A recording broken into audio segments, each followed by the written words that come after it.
আপনাকে কি করে ভালো না বাসি ইয়া রাসূলুল্লাহ। যখন আপনি আমাকে ভালোবেসেছেন সেই 1400 বছর আগে, যখন আপনি আমাকে মিস করতেন, আশা করতেন যেন আমার সাথে দেখা করতে পারেন, অথচ তখনও আমি জন্মই হইনি। সেদিন সাহাবীরা আপনার চোখে পানি দেখে বলল, ইয়া রাসূলুল্লাহ, আপনি কাঁদছেন কেন? আপনি বললেন, আমার ভাইদের খুব দেখতে ইচ্ছে করছে। সাহাবীরা বললেন, আমরা কি আপনার ভাই নই ইয়া রাসূলুল্লাহ?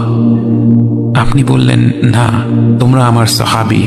আমার ভাই হলো তারা যারা আমার পরে আসবে এবং আমাকে কখনো না দেখেও তারা আমাকে বিশ্বাস করবে। মৃত্যু শয্যায় শুয়ে আপনার অন্তরে এই চিন্তা ছিল যে আমাদের পরিণতি কি হবে। উম্মতি উম্মতি বলতে বলতে আপনি আপনার রবের নিকট ফিরে গিয়েছেন।